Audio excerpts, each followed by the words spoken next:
Well, if you're here for chapter 2 of cast bullet accuracy in a Marlin Micro-Groove barrel, you've come to the right place. But before we do any serious work with this Marlin Model 336 in 35 Remington from 1959, serious work including shooting the ballistics gel, well, we need to get her warmed up, so let's get started.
Hi, George here, and welcome to Tales from Target Suite, where I'll share my perspective on guns and shooting, and we'll spend some time at the range, and every now and then we'll reconvene out in my shop back in Houston or here at the farm in Louisiana, where I'll build some fun projects, and we'll share an adventure or two that'll make even a grown man smile. And yes, this is chapter 2 of cast bullet performance in the Marlin Micro-Groove barrel, and we are going to use these rounds right here. They are topped off with a 200 grain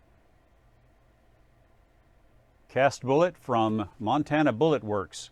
It's a long flat nose design, and so the flat area on the end of the bullet's a little bit smaller than that 180 grain wide flat nose bullet that we shot a couple of weeks ago in chapter 1 of the Micro-Groove accuracy video.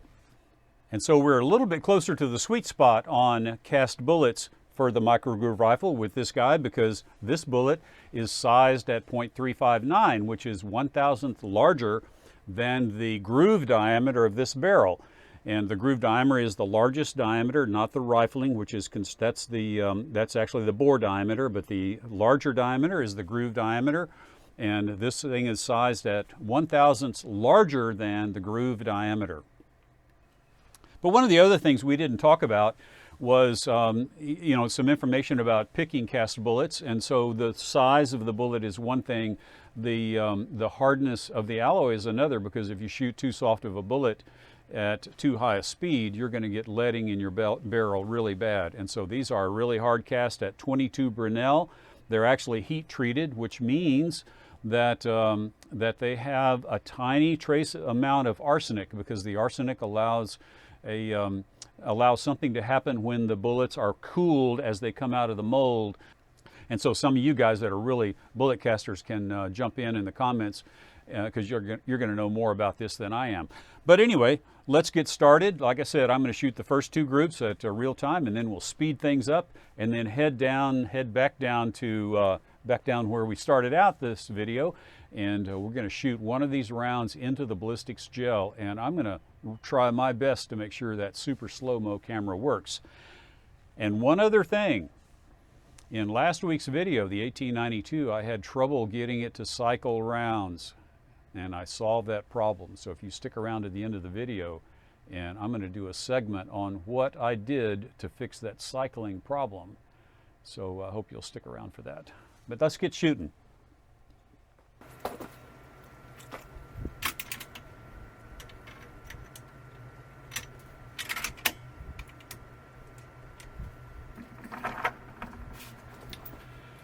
100 yards.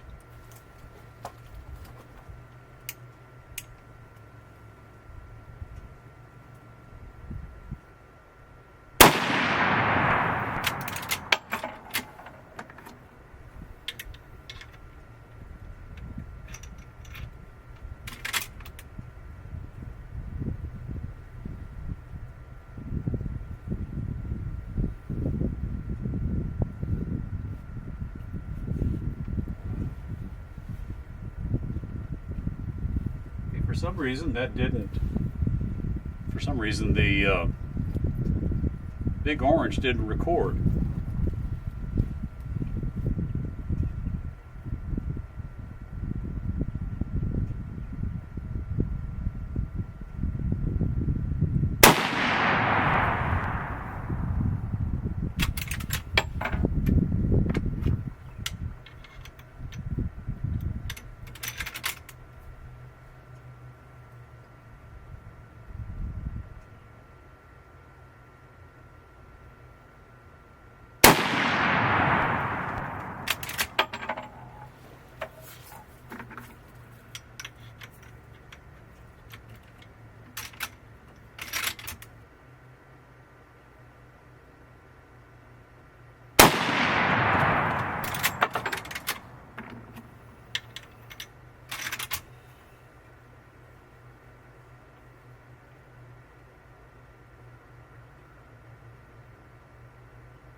Okay, we're going to go set up those other targets. Be back in just a minute.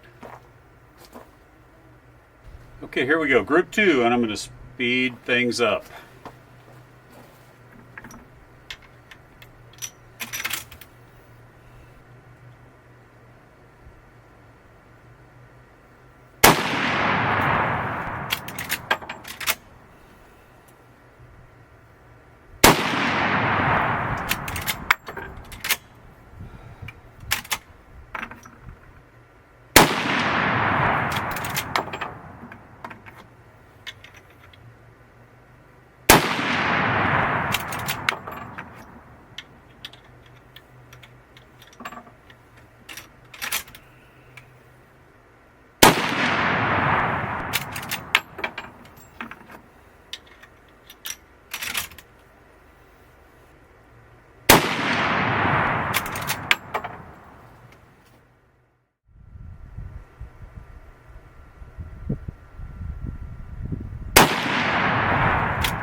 I think I pulled that one.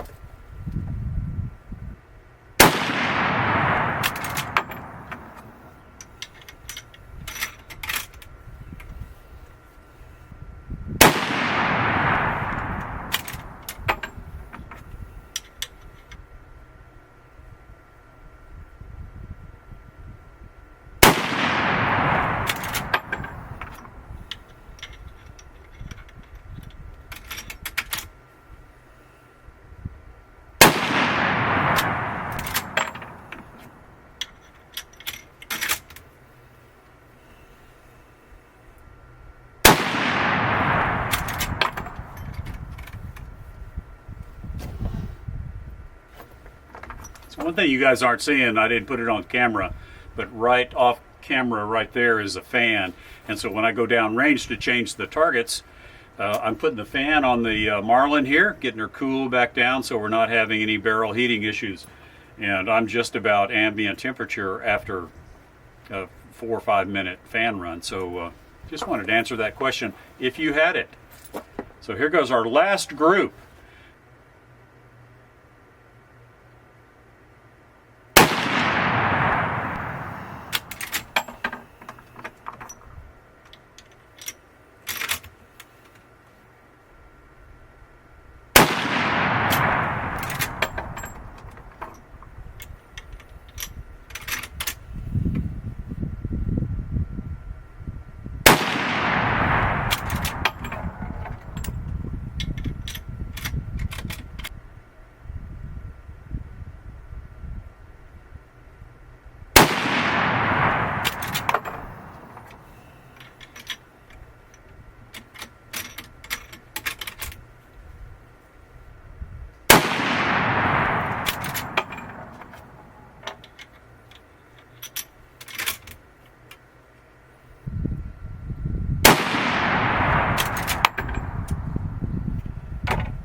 Well, I forgot to turn the chronograph on except for that last shot. So we got a 2142 on that single shot with the with that near maximum load.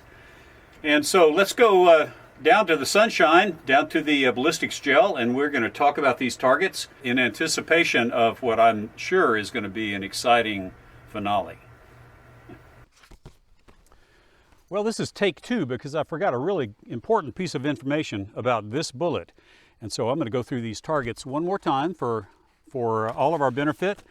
And I was getting a little bit discouraged as I picked up those targets one after another, and I was getting fairly large groups.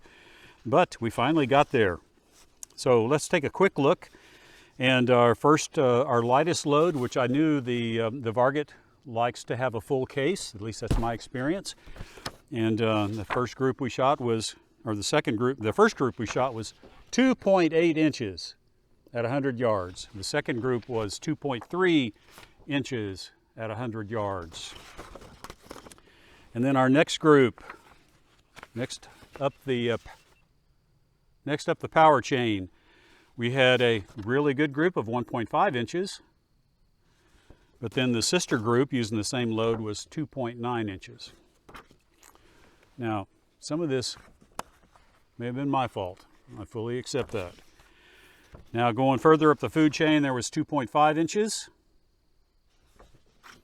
and 1.9 inches. And then for our last group, we had a 1.8 inch group and a 1.3 inch group. And so it's kind of what I expected, that once we got towards the top of the power level, that the accuracy was going to improve, and I think it did. And so 1.3 and 1.8 inches is not as good as what we had a couple of weeks ago when we shot the 180 grain Cast Performance wide flat nose bullet. And this one is the Montana Bullet Works 200 grain wide long nose bullet, which means it has a smaller mepla, that flat spot on the end of the bullet, a smaller mepla than the 180 grain bullet did. And I think that's probably going to have an impact on ballistic gel performance, but we'll see here in just a minute when we shoot this special bullet through the gel. And what's special about it is that you saw the velocities in these rounds, and it was 2,100 feet-ish. And I looked at the lab radar, and at 50 yards, the lab radar says these bullets right here were traveling at about 1,900 feet per second. And so I have loaded up a special round here that's has a muzzle velocity of 1,900 feet per second. And so I'm going to shoot this guy right here from right there, but it's going to impact the gel as if one of these was shot at 50 yards. So I hope that makes complete sense. Now, let's get set up. I've got a new gel block here. It's never been shot before, and so I think all of the energy is going to happen right here, and then the penetration we'll get to see through this old gel block that has a lot of paths, but I think it's still going to serve us well here. And if we penetrate more than 32 inches, we have our trusty water jug. So let's get shooting. Okay, here's our special bullet, 1,900 feet per second.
So just FYI, I shot twice because I couldn't capture couldn't trigger the super slow-mo camera, and but I did capture that first bullet, and there it is.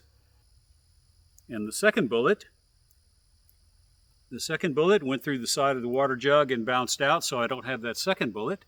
But that's a nice mushroom there on the 200 grain 22 Burnell hardness Montana Bullet Works bullet. In fact, let me let you look at it here.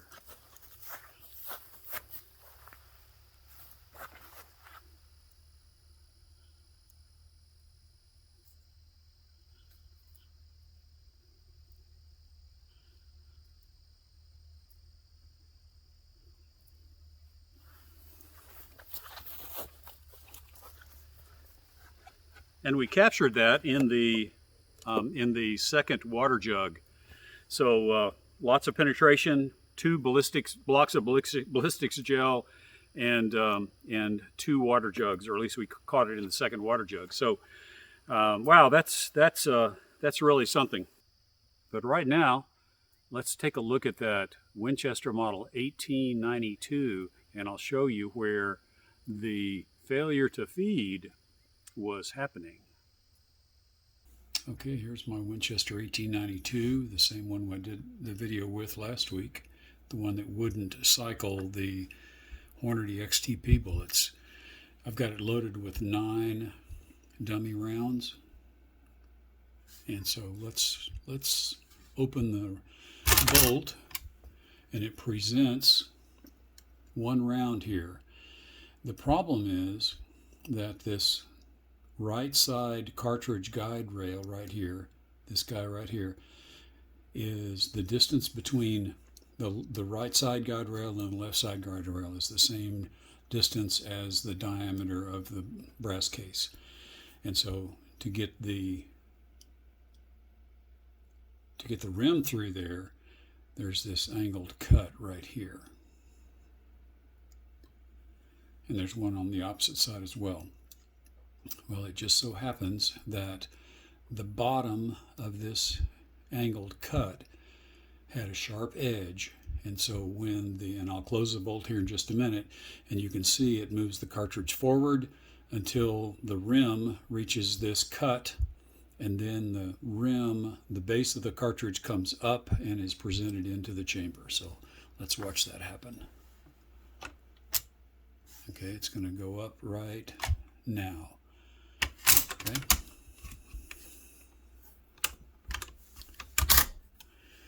Okay, so let's do that one more time slowly.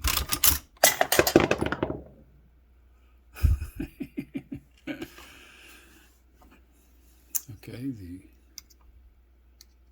the rim of the cartridge is wider than the cartridge case, and it's got to come up through that slot right there. So I'll do it slowly. And there it goes. Okay, so what was happening is the rim was hanging up on the bottom side of that cut right there. And so I took this out. There's 1 screw on the opposite side over here. I took this out, and then just with very little work at all, I smoothed out that rough edge, and now it works like it's supposed to.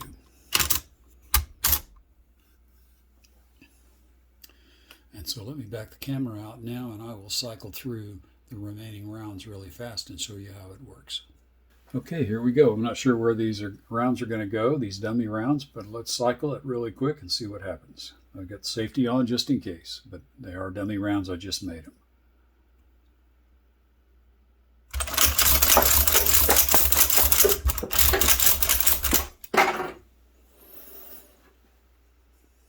I think they'll all in the trash can. Well, I hope this was helpful. I really thought I had a bigger issue than I did, but it was pretty obvious that sharp edge was grabbing the base of the cartridges as they tried to get through that gap. And so problem solved. And I'll see you in the next video.